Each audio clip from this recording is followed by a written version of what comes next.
నేటి క్రైస్తవులకి ఈ రోజున ప్రార్థన చేసే విధానంలోని సరైన అవగాహన లేదు. ఎందుకు అంటున్నానంటే దేవుడు అంటున్నాడు, పరిశుద్ధాత్మ మీ మధ్యలోకి వచ్చినప్పుడు మిమ్మల్ని సర్వసత్యములోనికి నడిపిస్తాడని, అలాగే ఉచ్చరింప సత్యం కాని మూలుగులతో మీ యందు మూలుగుతాడని లేఖనాలు సెలవిస్తున్నాయి. క్రైస్తవులైనటువంటి వారు అనేకమైన తెలిసి తెలియరాని భాషలతో మాట్లాడటము, నచ్చిన మాటలు మాట్లాడటం, పగవాడి గురించి వ్యతిరేకంగా మాట్లాడటం, శత్రువులు చచ్చిపోవాలని కోరుకోవడం, మనకి విరోధమైన వారిని నాశనం అయిపోవాలని కోరుకోవడం, ఇటువంటి రకాల విభిన్న ప్రార్థనలు ఈ రోజు నేటి క్రైస్తవుల్లో మనం చూస్తూ ఉన్నాం. అయితే క్రైస్తవులైన వారు తెలుసుకోవాల్సింది, నేర్చుకోవాల్సిన విషయం ఏంటంటే ప్రార్థన ఎలా చేయాలి, ఎలా చేస్తే పరలోకమున్న తండ్రికి నచ్చుతుంది, అది తెలుసుకోవాలి మనం మొట్టమొదట. ఎందుకంటే బైబిల్ గ్రంథంలో చాలా మంది దేవునికి ఇష్టమైన ప్రార్థనలు చేస్తే గొప్ప అద్భుత కార్యాలు జరిగాయి. ఏలియా మనమంటే స్వభావం గల మనుషుడే. ప్రార్థన చేస్తే ఆకాశం మీద నుండి భూమి వైపు ఒక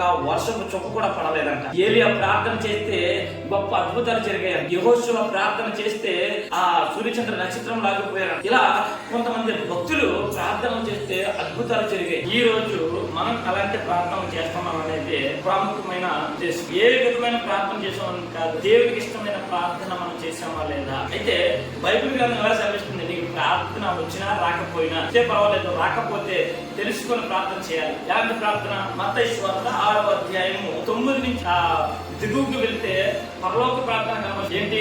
పరలోకమందున్న మా తండ్రి, నీ నామము పరిశుద్ధపరచబడును గాక, నీ రాజ్యము వచ్చును గాక, నీ చిత్తం పరలోకమందు నెరవేర్చినట్లు భూమి యందును నెరవేరును గాక, మా అనుదిన ఆహారము నేడు మాకు దయచేయము, మా రుణస్థులను మేము క్షమించి ఉన్న ప్రకారము మా రుణములను క్షమించుము, మమ్మల్ని శోధనలోకి తేక దుష్టులను తప్పించుము, ఎందుకనగా రాజ్యము బలము శక్తి నీవే ఉన్నావు తండ్రి అని అక్కడ లేఖనాలలో స్పష్టంగా ఉంది. అంటే ఇదిగో పరిశుద్ధుడైన దేవునికి మొదలుపెట్టే విధానం ఏంటంటే, మా రుణస్థులు మేము అయ్యా మా శత్రువులు ఎవరైతే ఉన్నారో వారిని మేము క్షమించే ప్రకారం మమ్మల్ని కూడా క్షమించండి అయ్యా, మమ్మల్ని సోదరులోకి తీసుకురావద్దు తండ్రి, మాకు అనుదినం ఆహారం నేడు మీరే మాకు దయచేయాలి, మేము వెళ్తున్న ప్రయాణంలోను, మేము వెళ్తున్న పనిలోను, ప్రతి విషయంలో కూడా మీరు మాకు తోడై ఉండాలి ప్రభువా అని మనం ప్రార్థన చేయాలి. మా శత్రువులను చంపే, మా కుటుంబీకులను నాశనం చేసే వాళ్ళు బాగుపడిపోతున్నారు, మాకంటే ఉద్యోగంలో గొప్పవారు ఉన్నారు, మా స్నేహితులు బలపడిపోతున్నారు, చెడును కోరుకునే విధానంలోని